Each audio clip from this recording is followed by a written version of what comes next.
Horror कहानियाँ TV. अगली मौत किसकी? संजीव अपने दोस्तों राघव और प्रतीक के साथ बियर बार में बैठकर बियर पी रहा था। संजीव आज बहुत खुश लग रहा था।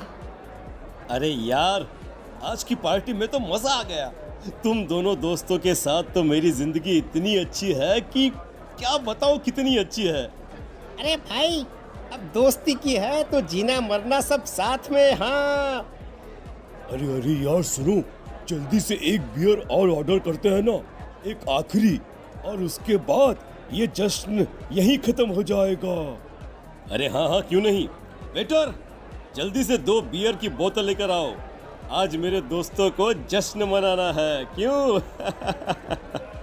इतने में वहां पर एक बहुत सुंदर लड़की छोटे छोटे कपड़े पहनकर हाथ में बियर की बोतल लेकर उसके पास आती है। ये लीजिए, आपने बियर ऑर्डर की थी ना, मैं लेकर आ गई। क्या बात है यार, इस बार की वेटर तो बड़ी सुंदर है। अब बियर लेकर आई हो तो अपने हाथों से ही पिला दो ना। हाँ, क्यों नहीं, जैसा आप बोलोगे मैं वैसा ही करूँगी।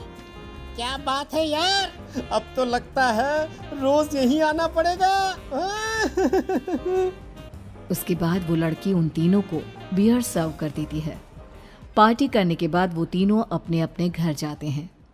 प्रतीक, संजीव और राघव को उनके घर छोड़कर जैसे ही अकेला अपनी कार में आकर बैठता है तो अचानक उसे एहसास होता है जैसे उसकी कार की पीछे वाली सीट पर कोई बैठा हुआ है। वो तुरंत पीछे मुड़कर देखता है। तुम यहाँ क्या कर रही हो? और तुम मेरी कार में कब आई? अरे तुम तो बार में वेटर थी ना। बस ऐसे ही मेरा दिल कर रहा था आपके साथ आपके घर चलने का, इसलिए मैं आपके साथ चली आई। अरे लेकिन तुम मेरी कार में आई कब? अभी कुछ देर पहले तो यहाँ पर मेरे दोस्त बैठे हुए थे। प्रतीक के इतना बोलते ही उस लड़के का चेहरा खतरनाक तरीके से बदल जाता है।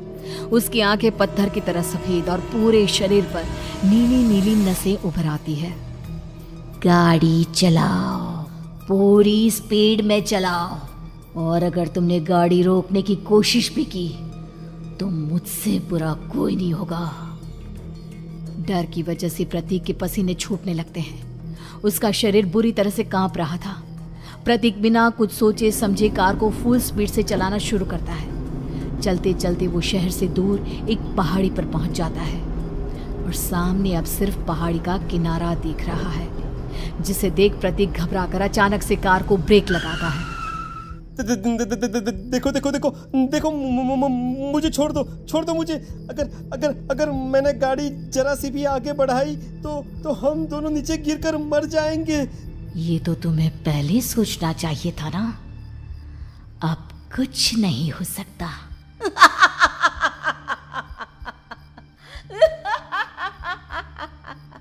छोड़ दो मुझे। नहीं, प्लीज मुझे छोड़ दो। प्लीज मुझे जाने दो। छोड़ दो मुझे। गाड़ी आगे बढ़ाओ। और तभी अचानक से बिना प्रतीक के स्टार्ट किए उनकी कार आगे बढ़ती है और गहरी खाई में गिर जाती है। उसके चीखने की आवाज़ एक चारों तरफ सुनाई देती है।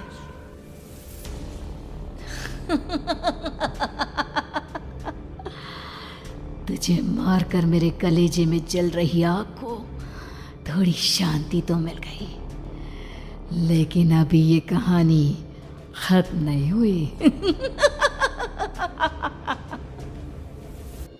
और फिर अगले दिन राघव और संजीव को पता चलता है कि प्रतीक की पहाड़ी से नीचे गिरकर मौत हो गई। अरे कल रात की तो बात है यार, हम सब बैठकर पार्टी कर रहे थे, लेकिन मेरी एक बात समझ में नहीं आ रही। राघव शहर से इतना बाहर उस पहाड़ी पर इतनी रात को क्या करने गया था?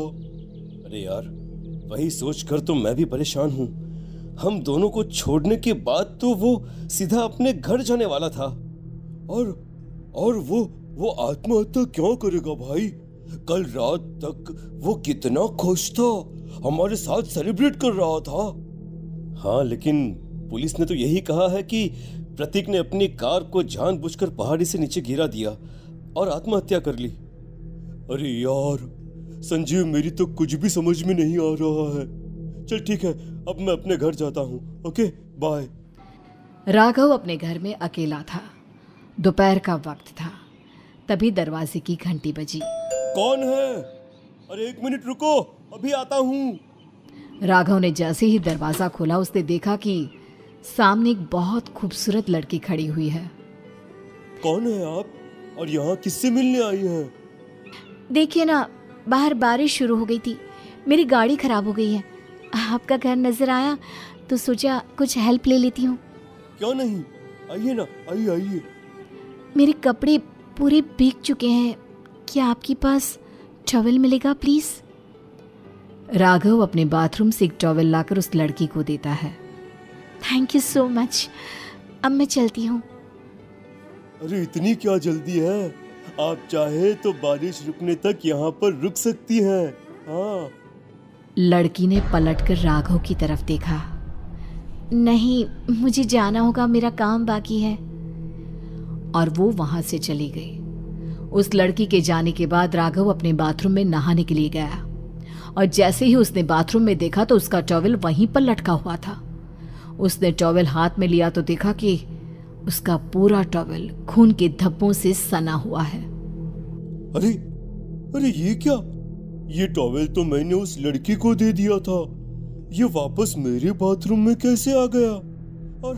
और इस पर ये खून के धब्बे कहां से आ गए? राघव ने आईने में देखा तो उसकी गर्दन पर एक बड़ा सा चाकू का कट लगा हुआ था जिससे खून बह रहा था, जिसे देख राघव के होश उड़ गए। हाँ, अरे ये क्या? मेरी गर्दन इतनी ज्यादा कटी हुई है और मुझे दर्द भी नहीं हो रहा है। ये क्या हो रहा है मेरे साथ? राघव घबराकर बाथरूम से बाहर आया और अपना मोबाइल उठाकर उसने संजीव को फोन लगाया। संजीव जल्दी से मेरे पास आ जाओ। मुझे लगता है कुछ बहुत बड़ी गड़बड़ है, जल्दी आ जाओ। उधर से आवाज आई, लेकिन वो आवाज संजीव की नहीं बल्कि एक लड़की की थी।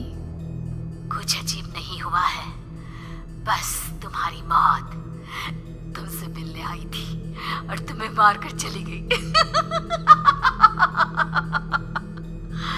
अब तुम इस दुनिया का हिस्सा नहीं हो राघव, इसलिए तुम्हें अपनी गर्दन के कटने का दर्द भी महसूस नहीं हो रहा। नहीं, ऐसा नहीं हो सकता, ऐसा नहीं हो सकता। कौन हो तुम? तुम्हारी मौत। अब संजीव के पास खबर पहुंचती है कि राघव ने अपने ही घर में चाकू से गर्दन काटकर आत्महत्या कर ली। ये सुनने के बाद संजीव के होश उड़ गए। वो पसीने से तरबतर हो गया और एक अनजाना डर अब उसके दिल को सताने लगा। संजीव के साथ ही उसका एक छोटा भाई राजीव भी रहा करता था। अपने भाई को इस तरह परेशान देखकर राजीव उसके पास आया। अरे भैया, क्या हुआ भैया? आप इतने घबराए हुए क्यों लग रहे हैं? प्रतीक और राघव की मौत, मेरा मतलब मेरी कुछ समझ में नहीं आ रहा भाई। अचानक से मेरे दोनों दोस्तों ने आत्महत्या क्यों कर ली? अरे वो तो मेरी भी समझ में नहीं आ रहा है भैया। हाँ, हो सकता है कि कोई परेशानी होगी और इसीलिए उन्होंने ऐसा किया होगा। हाँ, लेकिन दोनों की जिंदगी में एक साथ परेशानी और दोनों का इतनी खतरनाक तरीके से आत्महत्या करना, कहीं ऐसा तो नहीं मैं भी मर जाऊंगा? अरे आप ऐसी बातें क्यों कर रहे हैं भैया? वैसे ही मैं इतना परेशान हूँ। जब से अंजलि ने मेरा साथ छोड़ा है तब से सब कुछ बहुत अजीब सा हो गया है। रोज रात को डरावने सपने आते हैं। ऐसा लगता है जैसे अंजलि बार बार मेरे सपनों में आकर मुझे डराने की कोशिश करती है।